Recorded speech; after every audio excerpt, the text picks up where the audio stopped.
Hi అండి. Welcome to Chekkampodi recipes. ఈ రోజు మన రెసిపీ వచ్చేసి ప్రెషర్ కుక్కర్లో చికెన్ కర్రీ. చికెన్ కర్రీ అంటే ఇష్టపడిన వారు ఎవరు ఉండరు కదండి. అటువంటి చికెన్ కర్రీని రుచిగా రావాలన్నా, గ్రేవీ ఎక్కువ ఉండాలన్నా కొన్ని చిన్న టిప్స్తో ఎలా చేసుకోవాలి ఏంటనేది ఈ వీడియోలో షేర్ చేశాను నేను.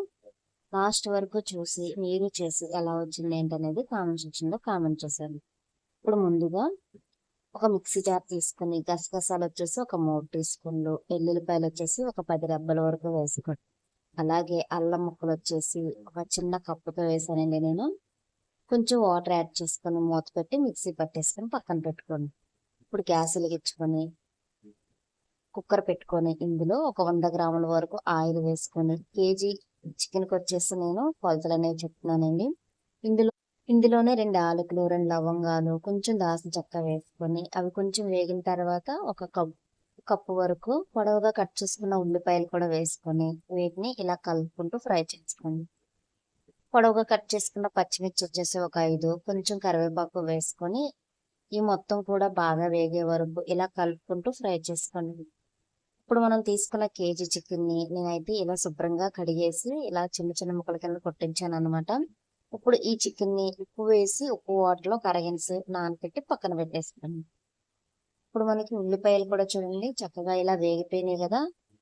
ఇలా వేగిన తర్వాత ఉప్పు వాటర్లో నానబెట్టుకున్న చికెన్ని ఆ వాటర్ మొత్తం వంపేసి చికెన్ మొత్తాన్ని కూడా ఇలా కుక్కర్లోకి వేసేసుకున్నాం. ఇలా మొత్తం చికెన్ అంతటిని వేసేసి ఒకసారి కలిపేసుకున్నాం. కలిపేసి ఎమ్మటిని ఉప్పు కారాలు వేసేయకోకుండా మూత పెట్టి హై ఫ్లేమ్లో పెట్టేసి 5 నిమిషాలకు ఒకసారి కలుపుకుంటూ ఉడికించుకోవాలి. మనకి ఇందులో ఉన్న వాటర్ మొత్తం కూడా ఉడికిపోయి ఆయిల్ పైకి తేలాలండి చికెన్లో. అప్పుడే మనకి చికెన్ అనేది సాఫ్ట్గా కుక్ అవుతుంది, నీచు వాసన లేకుండా ఉంటుంది కూర అనేది. ఇప్పుడు ఒకసారి కలుపుకున్న తర్వాత చూడండి వాటర్ అనేది ఇలా వచ్చాయి కదా. ఇలా మొత్తం పక్కకు వచ్చేసిన తర్వాత ఇప్పుడు అల్లం వెల్లిపాయ పేస్ట్ అనేది ఇందులో వేసాను. ఇలా వేసేసి మొత్తం కూడా ఒకసారి కలుపుకొని ఈ వాటర్ ఈ అల్లం వెల్లిపాయ పేస్ట్ మొత్తం ఈ చికెన్కి పట్టేటట్టు మూత పెట్టేసి ఒక 10 నిమిషాలు హై ఫ్లేమ్లో పెట్టేయండి. మసాలా మొత్తం పట్టి చికెన్ అనేది మనకి ఇలా మెత్తగా సాఫ్ట్గా ఉడికిపోతుంది అనమాట. వాటర్ మొత్తం ఇంకిపోయిన చూసారా. ఇప్పుడు మనం టమాటాలు వచ్చి ఒక 2 ఇలా పొడవుగా కట్ చేసుకొని వేసుకోండి.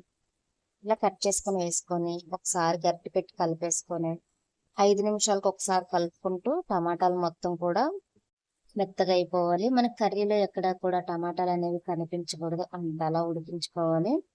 ఇప్పుడు ఇలా ఉడికిపోయిన తర్వాత సాల్ట్ వచ్చి ఒక 2 టీ స్పూన్లు, పసుపు వచ్చేసి 1 టీ స్పూన్ వేసుకొని కారం వచ్చేసి మీకు ఎంత కారం పడుతుందో చూసి వేసుకోండి. ఎందుకంటే మనం పచ్చిమిర్చి అనేది ఆల్రెడీ ఒక 5 వరకు వేసాం కాబట్టి నేనైతే 3 టీ స్పూన్ల వరకు కారం అనేది వేసాను. ఇలా వేసిన తర్వాత ఒకసారి కలిపేసుకుందాం. ఇలా కలిపేసి మొత్తం కూడా ఒక 10 నిమిషాల వరకు వేగనివ్వండి. అప్పుడు ఉప్పు, కారం, పసుపు అనేది చికెన్కి పడుతుంది. ఇలా వేగిన తర్వాత ఇప్పుడు ఇందులో 1 లోటా వరకు వాటర్ అనేది యాడ్ చేసుకోండి. ఇలా యాడ్ చేసుకుని ఒకసారి కలిపేసుకుందాం.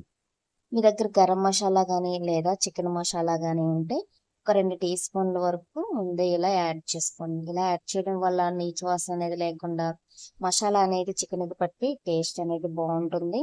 ఇలా కలిపేసుకొని కుక్కర్ మూత పెట్టేసి విజిల్ పెట్టి ఒక 5 విజిల్ వరకు ఉడికించుకోండి. 5 విజిల్స్ వస్తే చాలండి, మనకి ఎక్కువ కూడా ఉడికించుకునే పని లేదు. చికెన్ అనేది మనకి ఇలా రెడీ అయిపోతుంది. చూసారు కదా ఆయిల్ పైకి తేలి మొత్తం గ్రేవీతో మనకి చికెన్ అనేది ఇలా ఉంటుందన్నమాట. ముక్క సాఫ్ట్గా అవ్వాలి, గ్రేవీ అనేది చిక్కగా రావాలి. అలా వచ్చే వరకు కూడా ఉడికించుకోవాలన్నమాట. ఇదిగో చూడండి గ్రేవీ అనేది ఉంది, మనకి ముక్క కూడా సాఫ్ట్గా ఉడికింది.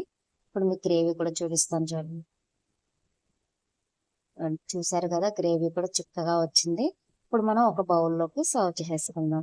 అంతేనండి, చాలా ఈజీగా ప్రెషర్ కుక్కర్లో నీచు వాసన లేకోకుండా గ్రేవీతో చికెన్ కర్రీ అనేది ఇలా చేసి పెట్టేయండి.